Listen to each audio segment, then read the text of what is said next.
el día de hoy. El Señor esté con vosotros. Lectura del Santo Evangelio según San Lucas. Al acercarse y ver la ciudad, lloró por ella y dijo: si al menos en este día tú también conocieras los caminos de la paz. Pero son cosas que tus ojos no pueden ver todavía. Vendrán días sobre ti en que tus enemigos te cercarán de trincheras, te atacarán y te oprimirán por todos los lados. Te estrellarán contra el suelo a ti y a tus hijos dentro de ti. Y no dejarán en ti piedra sobre piedra, porque no has reconocido el tiempo ni la visita de tu Dios. Lo proclamado, hermanos y hermanas, es palabra del Señor. Gloria a ti, Señor Jesús. Pues ahí lo tenemos, hermanos y hermanas, la palabra que Dios nos dirige ya hoy jueves de la semana 33 en nuestro calendario litúrgico. Y este es el Evangelio de San Lucas, hoy en el capítulo 19, versículos 41 al 44, hermanos y hermanas, donde Jesucristo está lamentándose por la ciudad de Jerusalén, por la gente de Jerusalén, por sus hermanos y hermanas judíos y judías, donde Jesucristo no solamente se lamenta, hermanos y hermanas, sino que Jesucristo vuelve a recordar la profecía de la destrucción del templo, y no solamente del templo, sino de los judíos y las judías de su tiempo. Y fíjate, es una palabra que pues nos sorprende de gran manera, por aquello de que el Evangelio comienza diciéndonos que Jesucristo lloró, ¿no? Al acercarse y ver la ciudad, lloró por ella. La palabra de Dios y el Nuevo Testamento recogen, hermanos y hermanas, al menos 3 ocasiones donde Jesucristo lloró. Y lo registra el Evangelio. Y decimos que lo registra porque pudo haber otros muchos momentos donde Jesucristo llorara, pero que quedara registrado, que los apóstoles se acordaran después de los años que tardaron en escribir el Evangelio, porque los Evangelios no se fueron escribiendo ahí simultáneamente. Según Jesucristo hablaba, ellos iban escribiendo. Pero es interesante saber que los sentimientos de Jesucristo, por lo que pasa a su alrededor, por lo que comprende el objetivo de su misión, son reales, ¿no? Jesucristo lloró por la muerte de Lázaro, hermanos y hermanas. Jesucristo también lloró durante su pasión. Y Jesucristo, hermanos y hermanas, hoy llora por Jerusalén y se lamenta por Jerusalén. Esta situación de la destrucción del templo en profecía lo discutimos hace poco aquí. Señalamos que era una profecía para el primer siglo, una profecía para los primeros cristianos, para que se prepararan, para que tuviesen perseverancia, para que fueran fuertes y valientes, con una corteza, hermanos y hermanas, para enfrentar la persecución, para enfrentar la cárcel, para enfrentar el odio, la violencia y hasta la muerte. De eso hablamos, ¿verdad? Y fue doloroso saber que verdaderamente el templo de Jerusalén se destruyó y todo lo que es el pueblo judío también, hermanos y hermanas. Y es bien triste. ¿Qué provocó esto? ¿Qué causó esto? ¿Por qué Cristo se lamenta? Esa es la pregunta que nos hacemos hoy. Cristo quiere, hermanos y hermanas, que veamos la salvación. No te olvides de eso. Cristo quiere que veamos la salvación. Y mira cómo es la idea fuerza, ¿no? La voluntad de Dios nos conduce a comprender lo que más nos conviene. Esa es la voluntad de Dios. Dios Jesucristo, al hablar, hermanos y hermanas, en sus palabras, dice varias cosas importantes que tenemos que señalar de la palabra de Dios, ¿no? Una es que llora nuestro Señor Jesucristo y se lamenta, y explica las razones de su lamento y la causa por la cual este pueblo va a sufrir lo que va a sufrir. En ese versículo 42, si al menos en este día tú también conocieras los caminos de la paz. Queja de Cristo, el señalamiento, hermanos y hermanas, es que no han buscado los caminos que conducen a la paz. No han buscado el camino correcto que conduce a la paz. Jesucristo en sus 3 años de vida pública nos recordaba, hermanos y hermanas, que mi paz os dejo, mi paz os doy, pero de una forma cualificada, no como la da el mundo. Cuando rechazamos las cosas de Dios, la paz, la alegría, la felicidad, el bienestar, con todo lo que acompaña el ser un creyente y un discípulo de Cristo. Los retos, los desafíos, los dolores, el sufrimiento, la persecución, el señalamiento. Hermanos y hermanas, cuando aceptamos todo eso, estamos caminando hacia la paz. Estamos conociendo lo que verdaderamente nos da la paz. Por eso, esa exclamación de Cristo, ¿no? Si conocieras lo que conduce a la paz, quiere decir que estaba ausente. La paz en muchos momentos, hermanos y hermanas, se busca por otra vía, por otro camino, por otra ideología, por otro principio, por otra forma de vivir. Y hay paz en el mundo que son más cómodas que las de Cristo, porque la de Cristo, hermanos y hermanas, viene pues con cierto desafío que solo lo admiten aquellos que son valientes. Ese es el lamento de Cristo. Hoy hay que preguntarse, hermanos y hermanas, casi terminando ya este tiempo ordinario en el calendario litúrgico, que es el tiempo de la vida ordinaria, cotidiana de nuestro Señor Jesucristo. ¿Conocemos tú y yo lo que conduce a la paz? Casi al cerrar este año ordinario, casi a punto de comenzar el Adviento como preparación para la Navidad, ¿conocemos lo que conduce a la paz después de todas estas reflexiones de la palabra y del Evangelio de Dios? ¿Qué conduce a la paz? ¿Por qué no tenemos paz? Porque el mundo sigue sin paz. Jesucristo, entonces, hermanos y hermanas, dice algo muy importante. Habla de la ceguera, habla de que esa ceguera espiritual no les deja ver lo que conduce a la paz. Mira lo que dice Jesucristo. Pero son cosas que tus ojos no pueden ver todavía. Son cosas que tus ojos no pueden ver todavía. Pedimos a Dios mucha sanación, especialmente física. Pedimos a Dios que nos sane de tantas cosas y siempre hemos dicho en todo evangelio que tenga un texto de algún capítulo de sanación, que las sanaciones en muchos momentos son materiales, físicas, del cuerpo, ¿verdad? Pero también del espíritu. Hay una ceguera espiritual que no nos deja ver el camino que conduce a la paz. Hay una ceguera espiritual que no nos deja ver el camino que conduce a la paz. Si tan siquiera supieras, comprendieras lo que conduce a la paz. Y por lo tanto hay que preguntárselo, hermanos y hermanas. Sabemos lo que conduce a la paz. Cristo hace esta profecía tan terrible, hermanos y hermanas, que ya se cumplió. Y está en esos versículos, es fuerte, ¿no? Eso de que vendrán días sobre ti, que tus enemigos te cercarán de trincheras, te atacarán y te oprimirán por todos lados. Te estrellarán contra el suelo a ti y a tus hijos dentro de ti. Así que está hablando de mujeres embarazadas, porque quieren exterminar al pueblo, a los que están vivos y a los no nacidos que están en el vientre también. Aquello fue devastador, hermanos y hermanas, una cosa terrible. Y entonces, una vez pasa eso, que ya sucedió, esa profecía se cumplió, está aquello del templo, ¿no? Y no dejarán en ti piedra sobre piedra. ¿Por qué, Señor? ¿Por qué hablas así? Él lo explica. Porque no has reconocido el tiempo ni la visita de tu Dios. Porque no has conocido, recibido el tiempo y la visita de tu Dios. Qué importante, hermanos y hermanas. Es como un preámbulo al tiempo de preparación, que es el Adviento, que empezará en semana y media. Es un preámbulo a ese tiempo exquisito que tenemos que aprovecharlo, que nos va a preparar para celebrar el verdadero significado de la Navidad con el nacimiento de Cristo nuestro Señor, que es nuestro Salvador, que es Dios en medio de nosotros. Hermanos y hermanas, fíjate cómo nos están dando esas señales de que esto es lo que nos espera. La Navidad se habla mucho de paz, de alegría, de felicidad, ¿no? De que reine la paz. Y bienaventurados los hombres de buena voluntad, de la paz, ¿verdad? Entonces, fíjate si esto va, como es la palabra de Dios, hermanos y hermanas.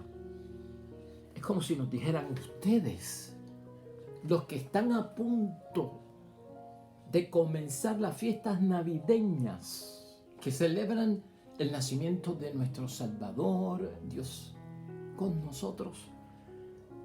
Que no se nos olvide a nosotros o que no dejemos de reconocer el tiempo ni la visita de nuestro Dios. ¿Ves que es poderosa la palabra de Dios? Que al fin y al cabo tenemos todos, hermanos y hermanas, que tener un cuidado increíble. Porque a veces somos arrastrados por tendencias, movimientos, mentalidades, costumbres, hábitos, hermanos y hermanas, que poco a poco se van apoderando de una cultura y de una sociedad, y todo por el ánimo de que es patrimonio, ¿verdad? Va uno renunciando y traicionando lo básico, lo verdadero, lo auténtico, el verdadero sentido, y perdiéndolo, hermanos y hermanas, porque si no, entonces, ¿qué tipo de Navidad es esa que tú celebras? ¿Qué tipo de Navidad es esa que tú celebras, que la vienes a celebrar prácticamente a lo último de la Navidad, a lo último de mes? Y podemos traicionar mucho. Esto se trata de fidelidad. Es el lamento de Cristo sobre Jerusalén, de traicionar, de abandonar, de negar, hermanos y hermanas, las cosas de Dios, de olvidarnos de lo central, de lo básico, de lo que origina todo lo que es esta tierra, de lo que origina mi existencia, de lo que origina la vida matrimonial, la vida familiar, el sentido religioso, la festividad. En eso es que tenemos que pensar. Pues la palabra de Dios, hermanos y hermanas, en la primera lectura tiene una lectura que es tremenda y que es bien complementaria, que nos ayuda a entender lo que Cristo está señalando en el Evangelio. Es primera de Macabeos, capítulo 2, versículos 15 al 29, y tiene que ver con el sacerdote Matatías. Matatías es el padre de los Macabeos. Es el libro primero y el libro segundo de Macabeos. Es un poco, pues, de desconocimiento de todos nosotros, hermanos y hermanas, del Antiguo Testamento. Tiene unas cositas ahí que en aquellos tiempos se veían bien, como narra la primera lectura de hoy, una matanza terrible, pero tiene una gran enseñanza de la fidelidad que hay. Matatías era un sacerdote, hermanos y hermanas, de Dios. Y lo que dice esa primera lectura es que Matatías no estaba dispuesto a traicionar, a negar, a abandonar nada de su fe, por irse con los falsos ídolos, con las falsas costumbres, con las falsas tradiciones, con las falsas festividades, con los falsos sacrificios, y negar todo lo que él había sido. Aunque me recompensen, aunque me den, aunque me levanten mi situación económica, aunque me den dinero, me den posición, me den puestos, me den riquezas, me den terrenos, me den casa, yo no estoy dispuesto. Yo no estoy dispuesto a traicionar lo que yo aprendí. Yo no estoy dispuesto a traicionar lo que a mí me enseñaron. Yo no estoy dispuesto, hermanos y hermanas, a cambiar lo santo por lo pagano. Eso es lo que está diciendo Matatías. Es una lectura impresionante, hermanos y hermanas, porque es violenta. Sí, la palabra de Dios tiene matanza y tiene cosas violentas. Matatías asesina a 2 personas ahí mismo, las mata, ¿no? Entonces, mire lo que pasa, rapidito, para que entendamos por cómo relacionar esto con la primera lectura. En el versículo 15 dice: llegaron pues entonces a Modín los oficiales del rey pagano, ¿no?, que debían imponer la apostasía, ¿no?, y obligar a ofrecer sacrificios. O sea, aquí vamos a negar el Dios Yahvé y vamos a hacer los sacrificios a los ídolos paganos, a los falsos dioses. Entonces muchos israelitas se pusieron de su parte, o sea, dispuestos a traicionar, a negar y abandonar a Dios. Pero Matatías y sus hijos no. O sea que Matatías y los macabeos dijeron: no, nosotros no vamos a traicionar a Dios y nosotros no vamos a ir en contra de Dios. Aunque lo diga el rey, aunque sea mandato del rey y aunque el rey diga que hay que hacerlo. Entonces los oficiales del rey dijeron a Matatías: mira, tú eres un personaje importante, porque Matatías era sacerdote, era líder, y el que es líder inspira, y los demás oyen, escuchan y hacen lo que diga el líder. Pues entonces piden los oficiales a convencer, hermanos y hermanas, a Matatías. Y le dijeron: tú eres un personaje importante y respetado en esta ciudad, tú tienes hijos y hermanos que te siguen. Ven tú, el primero, o sea, ven tú, haz el sacrificio a los ídolos tú primero y a obedecer las órdenes del rey, tal como lo han hecho todas las naciones, los jefes de Judá y los que se quedaron en Jerusalén. Y si tú lo haces, tú y tus hijos estarán admitidos entre los amigos del rey. Oh, qué posición, ¿verdad? Y serán recompensados con oro y plata, o sea que le van a subir el nivel social y económico. Y con muchas otras cosas que ni te imaginas. Fíjense todo lo que le ofrecen. Entonces lo llaman a él porque, pues, como es líder, sacerdote, cuando lo vean a él, los demás lo van a hacer. Ya en el versículo 19, Matatías habla. Aquí vamos a ver lo que Cristo espera. Aquí, Matatías, ¿qué es lo que vamos a aprender con Matatías? Lo que es un hombre que reconoce, hermanos y hermanas, el camino que conduce a la paz mía con Dios, a la paz y a la tranquilidad mía con las cosas de Dios, con los mandamientos de Dios, con el resumen de la ley de amar a Dios sobre todas las cosas y al prójimo como a mí mismo. Un hombre que es testigo de lo que Cristo quiere en nosotros, que reconozcamos el tiempo de Dios y la visita de Dios, no otra cosa. Dice, Matatías respondió con todas sus fuerzas: aunque le obedezcan al rey todos los pueblos que conforman su imperio, aunque todos abandonasen el culto de sus padres para seguir sus ordenanzas, o sea, se refiere a sus hermanos judíos, aunque todo el pueblo se vaya, yo, mis hijos y mis hermanas seguiremos la alianza de nuestros padres. Gloria a Dios. Eso es lo que necesitamos en una Navidad que se avecina. Personas con el talante, hermanos y hermanas, de decir ese bullicio no celebra Navidad. Esa canción no celebra lo que yo conozco como Navidad. Esa estrofa de esa bomba no da a conocer el nacimiento de Cristo y lo que es Cristo en nuestra vida. ¿Estás entendiendo? No. Y aquí, hermanos y hermanas, Matatías está al nivel de Josué. ¿Te recuerdas tú el caso de Josué? Cuando se puso frente al pueblo y dijo, ustedes van a decidir lo que van a hacer. O se van con los ídolos falsos, o se van con Yahvé. Pero en lo que a mí respecta, mi casa y yo, ¿qué dijo? Eso mismo, seguiremos al Señor. Eso es Matatías también aquí. Estos son los hombres de fe. Entonces, ese tipo de persona es la que reconoce la paz que da Dios. Tú y yo tenemos que ser como ellos. Reconozcamos el tiempo y la visita de Dios en la que estamos y la que esperamos. Entonces, dice él que no lo van a hacer. Ya en el versículo 21, líbrenos, Dios, de abandonar la ley y sus prescripciones. No obedeceremos, pues, las órdenes del rey, ni nos apartaremos de nuestra religión, ni a la derecha ni a la izquierda. Entonces, apenas terminó de hablar, se adelantó un judío, fíjate, alguien que estaba escuchando, se levantó un judío delante de todo el pueblo para sacrificar en el altar de Modín, un falso ídolo. O sea que un judío que cree en Yahvé Dios, en los 10 mandamientos, en el pueblo de Dios, se levantó y se fue a sacrificar ante un ídolo falso, según el decreto del rey. Al ver eso, Matatías se llenó de indignación y de cólera, dando rienda suelta a su furor, se abalanzó sobre el hombre y lo degolló ante el altar. Uy.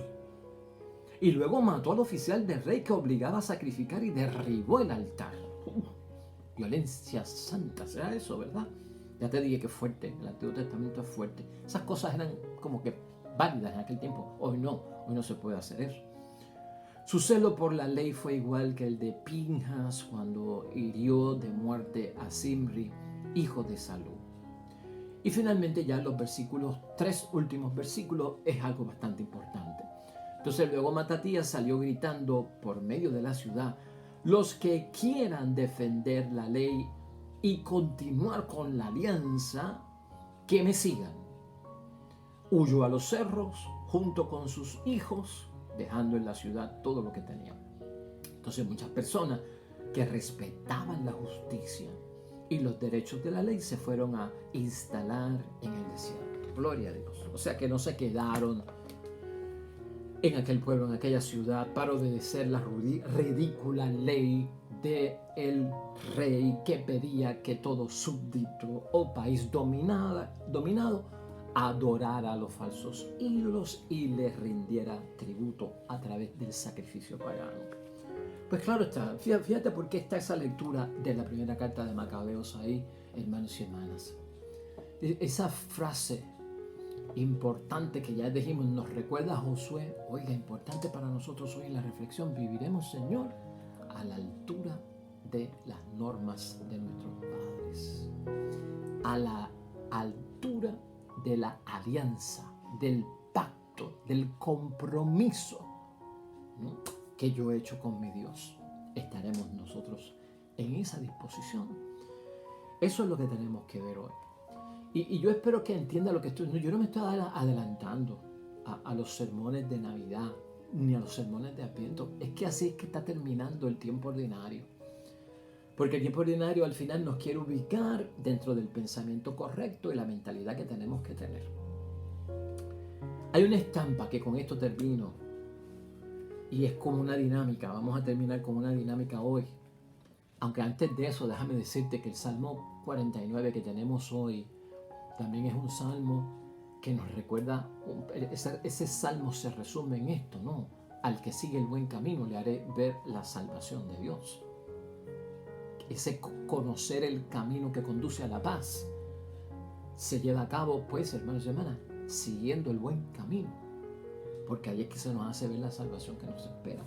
De tantos caminos que pueden haber para llegar al 24 de diciembre. De tantos caminos que pueden haber para llegar al 31 de diciembre.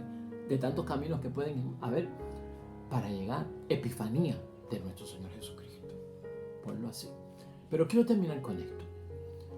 Hermanos y hermanas, hay una estampa que yo he visto en las redes sociales, una gráfica de este momento del Evangelio, de este momento en que Cristo llora y como que a la distancia se lamenta por Jerusalén, tiene su señalamiento y tiene su profecía.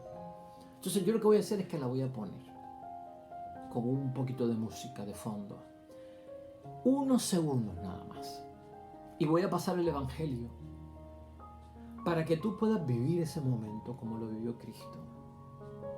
Tú piensa no en Jerusalén, en tu ciudad, en tu pueblo, en tu gente, en lo que vivimos nosotros todos los años ante la Navidad. Mira de lejos la ciudad y tú, hermanos y hermanas, acá, como si fueras Cristo. ¿Qué sentimos por la ciudad? ¿Qué sentimos por el pueblo? ¿Qué sentimos por la gente? ¿Qué quisiéramos para ellos? Que no se repitiera. ¿Qué quisiéramos para ellos? Que fuera de bendición de Dios. Hagamos ese ejercicio en este momento, hermanos y hermanas, y pensemos en este Evangelio.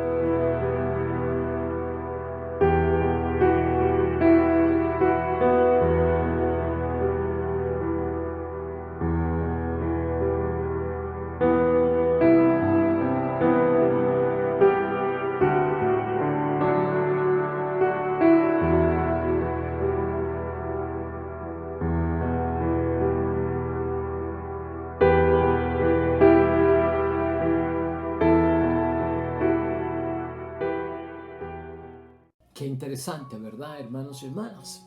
Pues que Dios nos acompañe, hermanos y hermanas, que todos tú y yo vivamos siempre según la alianza y el pacto que hemos hecho con nuestros padres, con nuestro Dios del cielo. Que consigamos ese buen camino que nos lleve a la salvación, que nos hace ver la salvación de Dios. Que encontremos, hermanos y hermanas, y comprendamos que es lo que quiere Cristo, lo que conduce a esa paz que Él nos ofrece. Que veamos la salvación. Oremos.